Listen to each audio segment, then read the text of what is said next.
जी नाज़रीन अस्सलाम वालेकुम। तो फिर वो फैसला आ गया जिसका सबको इंतज़ार नहीं था, जिसको सबको तवक्को थी, और फैसला आ गया वो फैसला जो सबको पता था। हाँ, और फैसला आया परवेज़ इलाही के हक़ में, और वो जो अरकान थे उनके वोट जो हैं दुरुस्त करार पाए गए। और थोड़े अर्से पहले यही इसी तरह का केस था, उसमें जो अरकान थे वो मुनहरिफ करार पाए गए। तो बड़ी अजीब सी स्टेटमेंट है और बड़ी अजीब सी वर्डिक्ट है। इसके बारे में पहले से शोर मच गया, एक तरफ सारी जमहूरी जमातें हो गई हैं और एक तरफ इमरान खान और मौजूदा अदलिया का 3 मेंबर बेंच हो गया। देखें, जिस वक्त ये हुआ था इलेक्शन परवेज़ इलाही का, हमजा शबाशी का, तो उसी वक्त सब लोगों ने कहा था कि देखें कि रात को ही अदालतें खुल जाएंगी।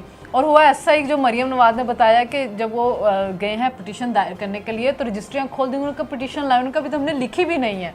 और फिर दीवारें फैलांगे गई जिसके से कोई इतराज़ नहीं हुआ सुप्रीम कोर्ट को कि हमारी दीवारें फैलांगी गई या कोई वहाँ पर हमला हुआ।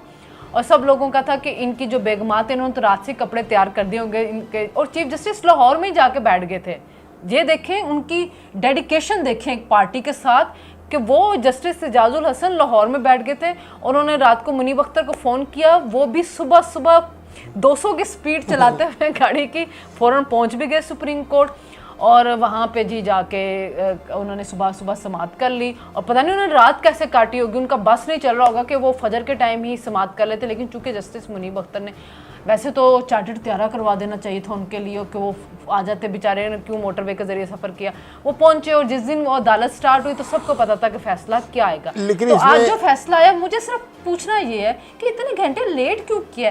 क्या वो बनी गाला गया था अप्रूवल के लिए, या चीफ जस्टिस साहबान के घर गया था अप्रूवल के लिए, या जजेस ने मसाला बहुत ज़्यादा डालना था और उनको समझ नहीं आ रही थी कि कौन कौन सा काम ऐसा है जो हम करें? देखिए, अगर आप फैसले को देखें, 11:30 बजे ओथ ले लें, गवर्नर नहीं है तो सदर ले लें, ये भी कालेदम करार वो भी कालेदम करार, इस मतलब ऐसा जैसे उजलत है कि फटाफट रातों रात। अच्छा, अभी हमने थोड़े अरसे पहले ये हलफ वाले मामले पे ना देखा, कभी सदर हलफ नहीं ले रहे, वो बीमार हो जाते हैं, कभी गवर्नर हलफ नहीं ले रहा, वो उमर चीमा जो पीटीआई का था, और बड़े अजीबोगरीब तरीके से बेचारे मुश्किलों से फिर अदालतों के पास जाते, अदालत बताती, फिर जनाब किसी को हलफ होता, बड़ी तकलीफ़ से वो वक्त गुजरा। और ये देखें ना, काम इस तरह होता है, साफ़ सुथरा बता दिया 11:30 बजे तक हलफ लेना, वो सारे वोट रिजेक्ट नहीं हुए, हालांकि पार्टी का सरबराह चीखता रह गया, लेटर लिखे, फ़ोन पे बात की, खुद अदालत पहुंच गया,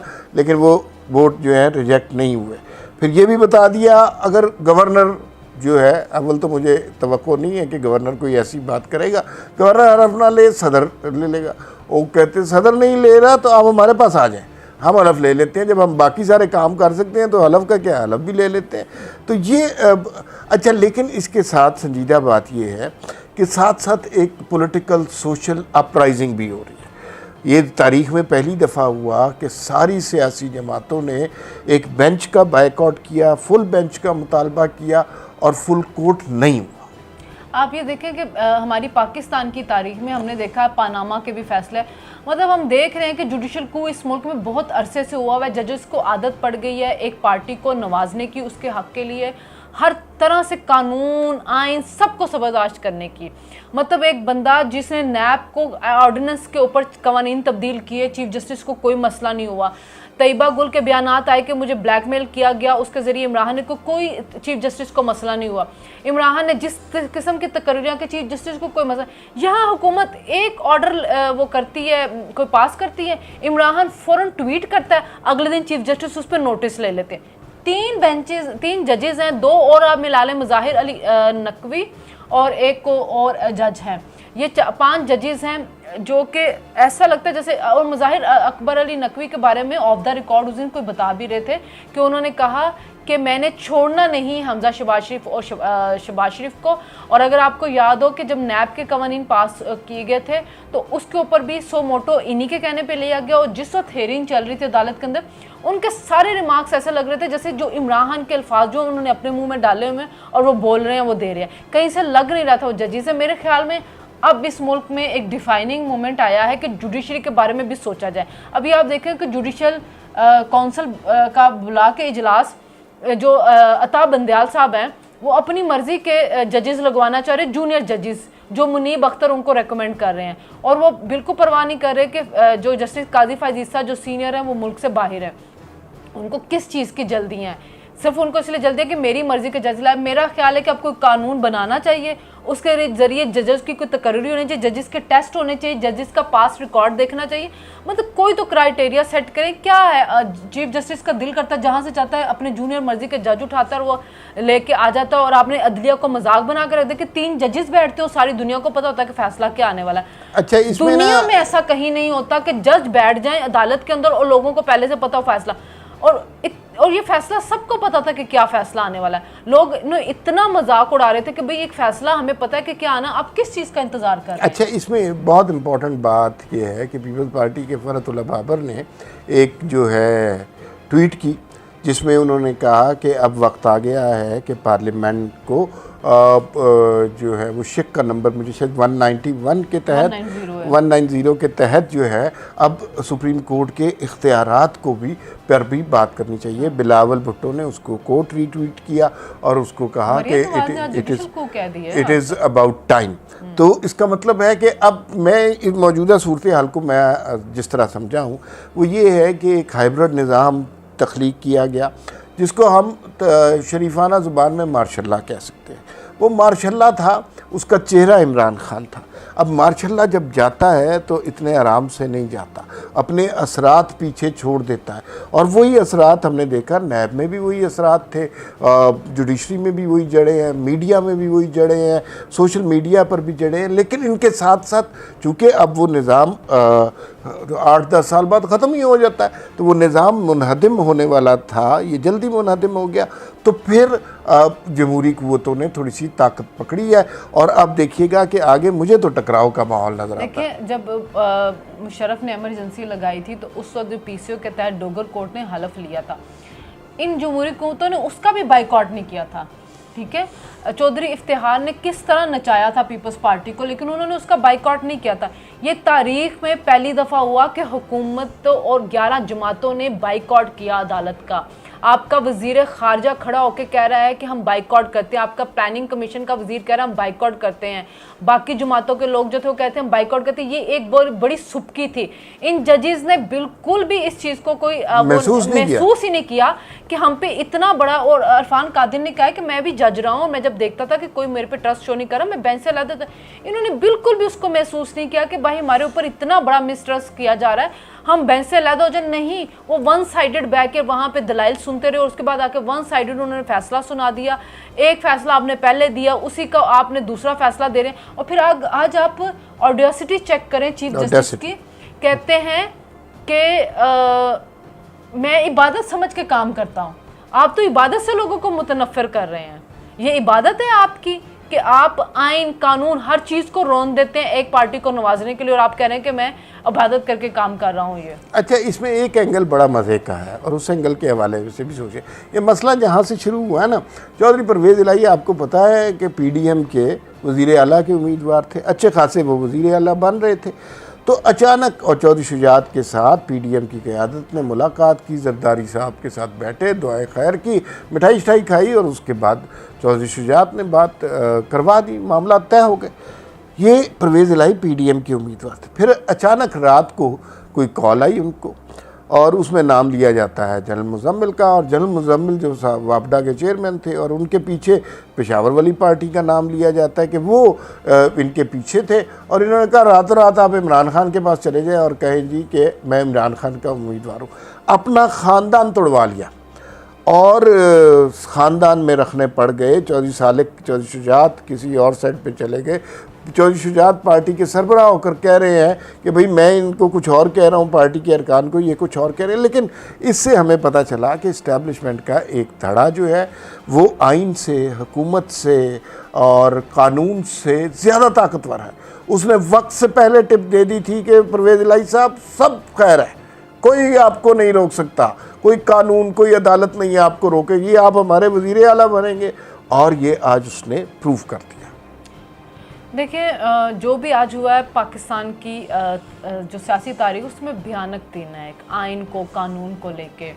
और ये खिलवाड़ बड़े अरसे से हो रहा है और मेरे ख्याल में अब इसका कहीं ना कहीं एंड होना चाहिए। और मेरे ख्याल में हमारे जजेस से ज़्यादा जुर्रत वाले जजेस तो थे इंडिया के सुप्रीम कोर्ट के, कि जो अपने चीफ जस्टिस की आमराना सोच को देखते हुए सामने आए और उन्होंने आके उसका इजहार किया। तो हमारे भी जो जजेस हैं सुप्रीम कोर्ट के, वो लूडो खेलना बंद करें, क्योंकि लग तो ऐसे ही रहा है कि जैसे हम इन 3 जजेस सारा काम कर रहे हैं और उनको मुफ्त की जो है टैक्स पेयर तनख्वाह दे रहे हैं। अगर वो समझते हैं, और आप ये देखें कि जब भी कोई इनके साथ कोई इन 3 के अलावा इनके साथ कोई भी और जज बैठता है, वो हमेशा इख्तलाफी नोट देता है, हमेशा इख्तलाफी नोट देता है। और इनको बार बार रिक्वेस्ट की गई फुल कोर्ट की, क्यों फुल कोर्ट से डरते हैं? क्योंकि इनको पता है कि फुल कोर्ट बन गया तो उन सब का इख्तलाफी नोट आएगा और उन्होंने इन्हीं के फैसलों के खिलाफ बात करनी है और उनको पता है कि हमारे फैसलों के खिलाफ बात आएगी।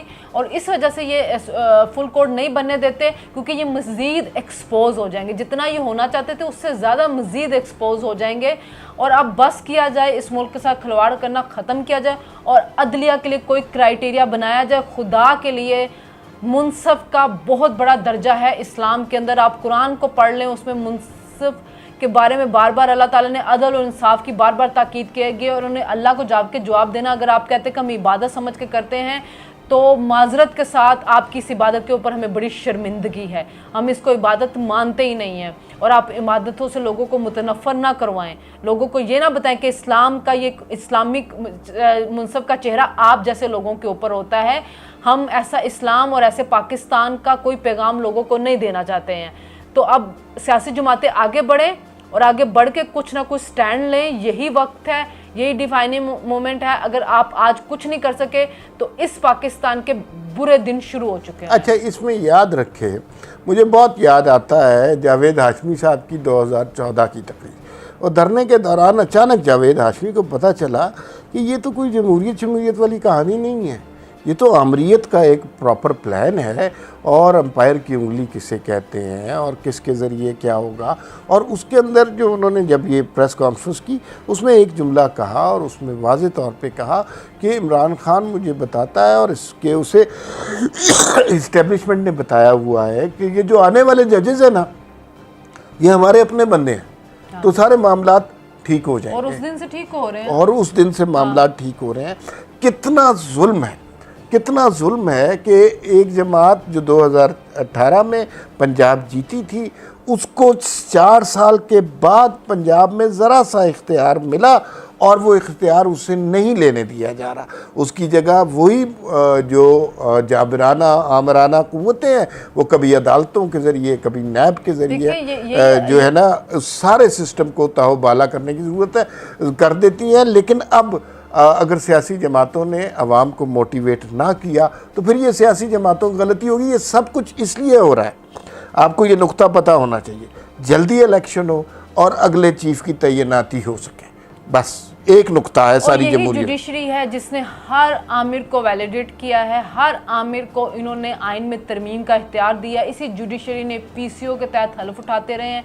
इस जुडिशरी की कभी हिम्मत नहीं हुई कि किसी आमिर को ललकार सकें, उसके आगे उसके किसी फैसले को कर सकें, प्लॉट लेने होते हैं। और लेकिन कोई भी सिविल हुकूमत आती है, जमहूरी हुकूमत आती है, उसके छोटे छोटे फैसलों के ऊपर भी ये बैठ जाते हैं और उसको चलने नहीं देते हैं। ये आपकी जुडिशरी जो है इतना भयानक माजी रखती है कि अगर आप शुरू हो जाए मौलवी तमीज़ुद्दीन के केस से, और आज आप आ जाएं और आप आके देख लें कि इस जुडिशरी ने अदालती कत्ल करवाए हैं वज़ीर आज़म के, जुडिशरी ने कानूनों के ऊपर जो वज़ीर आज़म उनको नाहल करवाया है। और इसी जुडिशरी ने हमेशा इस मुल्क के ऊपर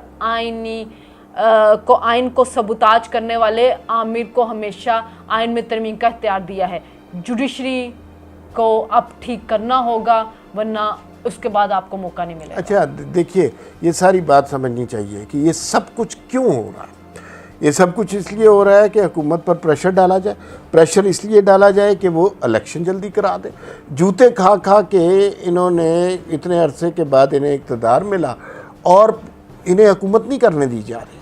इनके ऊपर मुख्तलिफ़ तरीक़ों से प्रेशर डाला जा रहा है कि किसी तरह ये इलेक्शन करवा दें और इलेक्शन के बाद अपॉइंटमेंट इमरान खान करें और जो मर्ज़ी करें। ये हालात अब बहुत ख़राब हो गए हैं। अब मेरे ख़्याल में पब्लिक अपराइजिंग शुरू होगी, इस जबर के निज़ाम के ख़िलाफ़ अवाम उठ खड़े होंगे और अगर अब भी नहीं खड़े होते तो फिर जूते खाते रहेंगे। आज का फ़ैसला पाकिस्तान की तारीख़ का एक स्याह बाब है और ये बाब आज ख़त्म नहीं हुआ। इसकी शाखें, वो मरीम नवाज़ ने कहा कि अदलिया के फ़ैसले बांझ नहीं होते, उनके बच्चे तफैलिए मुस्तकबिल में हमारा मुंतज़िर होते हैं। तो आज के फैसले पर एक कमेंट इतना ही, फिर मुलाकात होगी। अल्लाह हाफ़िज़। YouTube पर Google TV देखने के लिए youtube.com की सर्च बार में Google TV टाइप करें। Google TV के पेज पर सुर्ख रंग के सब्सक्रिप्शन वाले बटन पर क्लिक करना ना भूलिए। YouTube पर अपलोड होने वाली वीडियो से बाखबर रहने के लिए बेल आइकॉन पर क्लिक कीजिए। आपको हर नई आने वाली वीडियो के बारे में नोटिफिकेशन मौसूल हो जाएगा।